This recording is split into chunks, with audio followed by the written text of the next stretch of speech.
எல்லோருக்கும் வணக்கம். ஷேர் மார்க்கெட்ல நிஃப்டி 50 இண்டெக்ஸ் எல்லாம் மேலே ஏறிட்டே போகுது. அதை பத்தி நிறைய பேர் கவலைப்படுறதே இல்லை. ஏன்னா அது இறங்கினா என்ன 50% இறங்கிற போகுதா அல்லது 70% இறங்கிற போகுதா அப்படின்னு நிறைய பேர் சிந்தனை செய்துட்டு பயப்படுறதே கிடையாது. ஆனா இண்டிவிஜுவல் ஸ்டாக்ஸுக்கு அவங்க பயப்படுறாங்க. அவங்க பயப்படுறது நியாயம்தான். இந்த மேஸ்டாக் அப்படின்ற ஷேர் அவன் பாட்டுக்கு ஏறிக்கிட்டே இருக்கான். திடீர்னு எங்காவது கீழே ஒரு 50% அல்லது 70% கீழே இறங்குனா அப்போ இங்கே வாங்கினவங்களுடைய மனநிலை என்ன ஆகிறது? ரொம்பவுமே பெரிய கும்பாவாக இருக்கும். இந்த சமயத்தில் நீங்கள் ஒரு சில ஷேர்களை யோசிச்சு பார்த்தீங்களா? இப்படி தான் சில வருடங்களுக்கு முன்னாடி IRCTC அப்படின்ற ஷேர்லாம் ஏறிட்டே போனான். அவனுடைய மொமெண்டம் இருக்கிற வரைக்கும், அவனுடைய டிமாண்ட் இருக்கிற வரைக்கும் மேலே ஏறிட்டே போனால் அதுக்கப்புறம் கீழே வந்துட்டான். நியூ ஏஜ் கம்பெனிஸில் நிறைய கம்பெனி, அதுலேயும் முக்கியமாக பேடிஎம் கம்பெனி எல்லாம் IPO வரும்பொழுதே உச்சியில் தான் இருந்தால் அதுக்கப்புறம் கீழே இறங்கினான். ஆனால் இந்த ரெண்டு கம்பெனி விடவும் இந்த மசகான் டாக்ஸ் ஷேர்லாம் ஒரு வித்தியாசம் இருக்குது. என்ன ஒரு வித்தியாசம்னா, இந்த கம்பெனி ஏறிக்கொண்டே போகிறதுக்கு தொடர்ந்து சப்ளை ஆகிட்டே இருக்கு நியூஸ். அவங்களுக்கு புதுசாக ஆர்டர் கிடைச்சிட்டு இருக்குன்னே நியூஸ் வருது.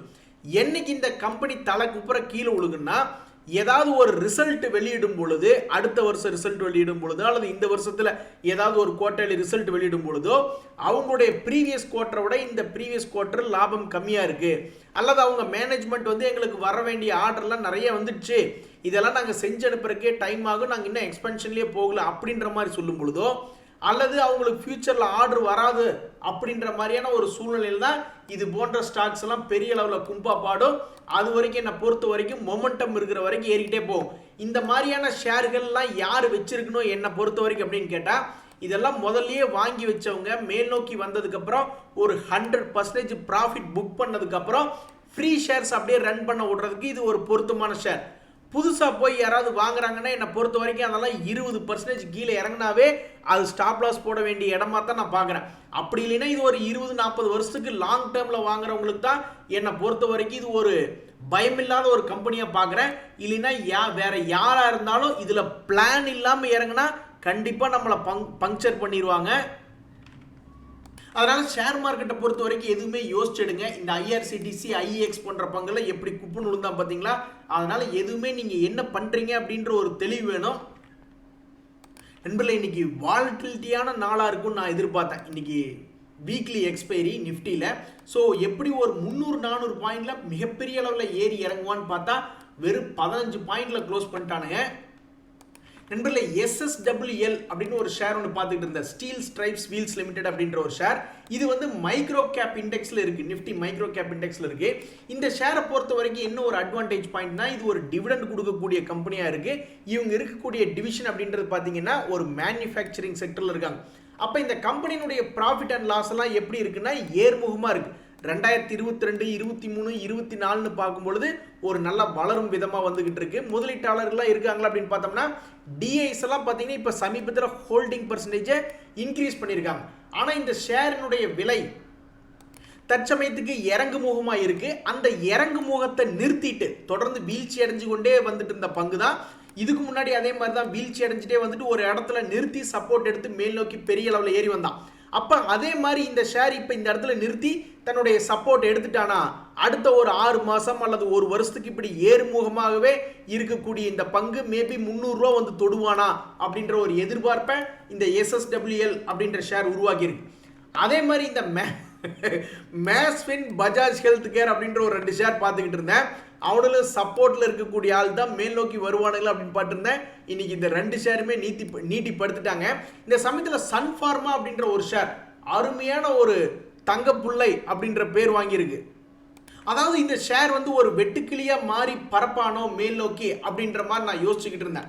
எப்போ அப்படின்னா 24 ஜூன்ல அந்த சமயத்தில் இந்த ஷேர் என்னாச்சு அப்படின்னு பார்த்தீங்கன்னா, அவனுடைய பாதை, அந்த பாதையை மாறாமல் இந்த மாதிரி ஒரு ஸ்டாண்டர்டான கம்பெனிஸ் எல்லாம் அவனுடைய பாதைக்குள் பயணம் பண்றதுக்கு வாய்ப்பு அதிகம். ஸோ இந்த ரேஞ்சில் இருந்த இந்த கம்பெனி தொடர்ந்து மேல் நோக்கி அவனுடைய ஹை எண்ட் அப்படின்றத இன்னைக்கு தொட்டிருக்கான் சன் ஃபார்மா. நண்பர்களே, இந்த டாடா மோட்டார் ஷேர் வச்சிருக்கிறவங்களுக்கு இன்னைக்கு ஒரு சந்தோஷமான நாள்.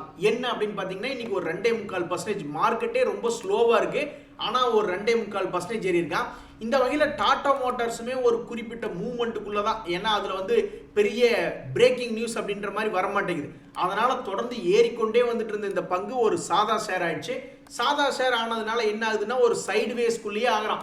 சப்போர்ட் வந்தா ரெசிஸ்டன்ஸ் போயிடுறான், ரெசிஸ்டன்ஸ் போனா சப்போர்ட் வந்துடுறான்னு. அப்ப இந்த ஷேர் இன்னும் தொடர்ந்து முன்னேறி மேல் நோக்கி ஒரு 1050 வந்து தொடுமா அப்படின்ற ஒரு எதிர்பார்ப்பு நிலவுது. நண்பர்களே, 2 ஐபிஓக்கள் ஓப்பன் ஆயிருக்கு. அந்த 2 ஐபிஓக்கள் பத்தி நம்ம காலையிலேயே டிஸ்கஸ் பண்ணிட்டு இருந்தோம். அதுல இந்த எம்கியூர் ஃபார்மா அப்படின்றது ஓரளவுக்கு நல்ல பெரிய கம்பெனி தான். அவனுடைய கிரே மார்க்கெட் பிரீமியம் ஓரளவுக்கு 30% மேல் நோக்கி வரக்கூடிய வாய்ப்பு இருக்கிறதா கிரே மார்க்கெட் பிரீமியம் காட்டுறாங்க. நாளைக்கு இதனுடைய க்ளோசிங் டேட் ரெண்டுலுமே. ஸோ பன்சால் வயரும் ஒரு குறிப்பிட்ட சுமாரான ஒரு கிரே மார்க்கெட் பிரீமியம் அப்படின்றது காட்டுறாங்க. நல்லா ஒரு 35% எல்லாம் காட்டணும்ல. ஸோ அப்போ நாளைக்கு இதனுடைய லாஸ்ட் டேட் என்ன பொறுத்த வரைக்கும் இந்த பன்சால் வயர், என்கியூர் ஃபார்மாலாம் இப்போதைக்கு தற்போதைய நிலைமையில் கிரே மார்க்கெட் பிரீமியம் நல்லா இருக்கு. பட் இருந்தாலும் நாளைக்கும் ஒரு இடம் செக் பண்ணிக்கணும். யாராவது அப்ளை பண்றவங்க இருக்காங்கன்னா நாளைக்கும் பார்த்துட்டு அதனுடைய தகவல்கள் நல்லா இருக்கு அப்படின்னா என்னை பொறுத்த வரைக்கும் இந்த 2 கிரே மார்க்கெட் பிரீமியமும் எப்படி இருக்கு அப்படின்ற மாதிரி பார்த்துட்டு முடிவெடுக்கணும் அப்படின்றது என்னுடைய கருத்து. சோபா எனக்கு கிடைக்காதா அப்படின்ற மாதிரி சோபாவினுடைய ரைட்ஸ் இஷ்யூ இன்னைக்கு முடிஞ்சுது. நான் வந்து கொஞ்சோண்டு அப்ளை பண்ணியிருக்கேன். அந்த சோபா எனக்கு கிடைக்குமா இல்லையா அப்படின்றது தெரியல. கிடைச்சதுன்னா ரொம்ப சந்தோஷம்தான். நண்பர்களே, இப்போ ஒரு 5 ஷேர் பார்க்க போறோம். ரொம்பவுமே வித்தியாசமான கம்பெனிகள். அதாவது 1969களிலேயே ஆரம்பிக்கப்பட்ட கம்பெனி தான் இந்த ஏரிஸ் அக்ரோ அப்படின்ற ஷேர். இவங்க இருக்கிறது என்ன செக்டர் அப்படின்னு பார்த்தீங்கன்னா மைக்ரோ ஃபெர்டிலைசர் செக்டர் போன்ற டிஃப்ரெண்டான செக்டர்ல இருக்காங்க. இந்த ஷேர்ல இன்ட்ரெஸ்டிங்கா நீங்க என்ன கவனிக்க வேண்டியதா இருக்கு அப்படின்னு பார்த்தீங்கன்னா டிஐஎஸ் பெரிய அளவில் இந்த ஷேர் மேல நாட்டம் இல்லை. டிஐஎஸ் பெருசா நாட்டம் இல்லை. ஆனா எஃப்ஐஎஸ் ஃபாரினர்ஸ் என்ன பண்ணிருக்காங்க அப்படின்னு நீங்க போய் பார்த்தீங்கன்னா எஃப்ஐஎஸ்ல பெரும்பாலும் முதல்ல ஹோல்டிங் பர்சன்டேஜே இல்லாம இருந்தது. கொஞ்சம் கொஞ்சமா இன்க்ரீஸ் பண்ணி இப்ப 3.29% அப்படின்றது ஹோல்டு பண்ணிட்டு இருக்காங்க. அது யார் அது அவ்வளவு தூரம் ஹோல்டு பண்றது அப்படின்னா அகடேமியன் emerging markets micro cap equity master ஃபண்ட்னு ஒன்று, அவங்க தான் ஹோல்டிங் பர்சன்டேஜ் கொஞ்சமா இன்க்ரீஸ் பண்ணிக்கிட்டு இருக்காங்க. ஒவ்வொரு மனுஷனுக்கும் ஒவ்வொரு ஃபீலிங் அப்படின்ற மாதிரி அந்த எஃப்ஐஎஸ் இதுல நாட்டமா இருக்காங்க. இந்த சமயத்தில் என்ன பொறுத்த வரைக்கும் இது ஒரு சுமாரான கம்பெனி தான். ஏன்னு சொல்லுங்க பார்ப்போம். ஏன்னா அவனுடைய நெட் ப்ராஃபிட் அப்படின்றது 10 வருஷத்துக்கு முன்னாடி இருந்து இப்போ வரைக்கும் பார்த்தா ஒரே மாதிரி தான் இருக்கு. இப்போ மார்க்கெட் கோவிடுக்கு அப்புறம் நல்லா மேல் நோக்கி ஏறி வந்துட்டான் அப்படின்ற ஒரு காரணத்தினால இவன்லாம் 25 ரூபா இருந்த ஷேர் பரவாயில்ல நல்லா 10 மடங்கு லாபத்தை கொடுத்துருக்கான். 1 லட்ச ரூபா 10 லட்ச ரூபா ஆயிடுச்சு. இல்லை நான் சொல்லல. பட் இருந்தாலும் இது ஒரு growth இல்லாத கம்பெனியா இருக்கு. டிஐஸ் இதை வாட்ச் பண்ணாத கம்பெனியா இருக்கு. எஃப்ஐஎஸ் மட்டுமே பார்த்து கொண்டு இருக்கக்கூடிய கம்பெனி. அப்ப இந்த கம்பெனி எதிர்காலத்தில் அவனுடைய பழைய கையை வந்து தொடுவானா, 350 வருவானா அப்படின்றத பொறுத்து இருந்தா பார்க்கணும். அப்படி ஒரு வேளை வந்து தொட்டுட்டா அந்த எஃப்ஐஎஸ் கணக்கு பண்ணி எடுத்தது சரியான கணக்குன்ட்டு போக வேண்டியதுதான். நண்பர்களே, பெரிய அளவில் இந்த இந்தியா புல்ஸ் ஹவுசிங் ஃபைனான்ஸ் அப்படின்ற ஷேர் சரிவடைஞ்சிருது சமீபத்தில். ஆல்மோஸ்ட் அந்த எலெக்ஷன் டேட் வர அன்னைக்கெல்லாம் 131 ரூபா போனவன். பட் அதுக்கப்புறம் தொடர்ந்து ஃபாலே ஆகல. ஒருவேளை இவன் இந்த 2023 வந்த ஃபாலை சப்போர்ட் எடுத்துக்கிட்டானா அப்படின்றத உன்னிப்பா கவனிக்க வேண்டியதா இருக்கு. அப்படி ஒரு வேளை சப்போர்ட் எடுத்துட்டா இதெல்லாம் ஒரு குறிப்பிட்ட ரேஞ்சுக்குள்ள மூவ் ஆகக்கூடிய ஷேர் தான். அப்ப இந்த இந்தியா புல்ஸ் ஹவுசிங் ஃபைனான்ஸ் எதிர்காலத்தில் இந்த 200 ரூபாய் வந்து தொடுவானா அப்படின்றத நம்ம பொறுத்து இருந்து தான் பார்க்கணும். அடுத்து நம்ம பார்க்கக்கூடிய இந்த ஆக்சிஸ் கேட்ஸ், அதுவும் ஒரு டிஃப்ரெண்டான கம்பெனி. இந்த கம்பெனியில திடீர்னு டிஐஸ் வந்து ஹெவியா வாங்கி குதிச்சிருக்காங்க. எதுக்கு அப்படி குவிச்சிருக்காங்க அப்படின்றது தெரியல. இது வந்து ஒரு டிவிடெண்ட் கொடுக்காத பங்கு, 0% டிவிடெண்ட் அப்படின்ற மாதிரி இருக்கு. இவங்க இருக்கிறது வந்து பாத்தீங்கன்னா டெக்னாலஜி சொல்யூஷன்ஸ்ல இருக்காங்க. அப்ப இந்த ஆக்சிகேட்ஸ் டெக்னாலஜிஸ் அப்படின்ற கம்பெனியை எதுக்காக திடீர்னு டிஐஸ் வந்து 8% ஹோல்டிங் இன்க்ரீஸ் பண்ணியிருக்காங்க. ஒரே ஆளா பண்ணல. மேக்ஸ் லைஃப் இன்சூரன்ஸ்ன்றது ஒருத்தர், ஐசிசி புடென்ஷியல் டெக்னாலஜி ஃபண்ட் அப்படின்றவங்க இன்க்ரீஸ் பண்ணியிருக்காங்க. இந்த ஷேருடைய P&L எல்லாம் பார்க்கும் பொழுது இதுக்கு முன்னாடி 10 வருஷத்துக்கு முன்னாடியே 15 கோடி எல்லாம் பண்ணிக்கிட்டு இருந்தால்தான் இப்போ 33 கோடி அப்படின்ற மாதிரி பண்ணிக்கிட்டு இருக்காங்க. இந்த ஷேர் மேல் நோக்கி வர்ற மாதிரி இருந்தால் அவனுடைய பழைய 850 வரைக்கும் வரணும். இந்த ரெண்டுமே ரொம்ப டிஃப்ரெண்டான பங்கு. எனக்கு தெரிஞ்சு வீடியோ வாட்ச் பண்றவங்க பெரும்பாலும் வச்சிருக்கிற வாய்ப்பு இல்லை அப்படின்றது எனக்கு தோணுது. அதையும் மீறி யாராவது வச்சிருந்தீங்கன்னா உண்மையிலேயே நீங்களாம் ரொம்ப டிஃப்ரெண்டான ஆள் தான். நீங்க இந்த எஃப்ஐஎஸ் டிஎஸோட சேர்ந்த ஆள். நண்பர்களே, இந்த இந்தியா மார்ட் அப்படின்ற ஷேர் வந்து ரொம்ப நாளா ஒரு சப்போர்ட்லேயே இருந்துகிட்டே இருக்கு. ஆனால் பிரேக் அவுட் ஆகி மேலே வர மாட்டேங்கிறான். இவங்கோடையே இதே மாதிரி தான் அந்த அவென்யூ டிமார்ட் அப்படின்ற ஷேர் வந்து கொஞ்சம் சுமாராகவே ட்ரேட் ஆகிட்டு இருந்தா அப்புறம் அவன் பழைய ஹை வந்துட்டான். ஆனால் இந்த இந்தியா மார்க் இன்னும் வந்து சேரல.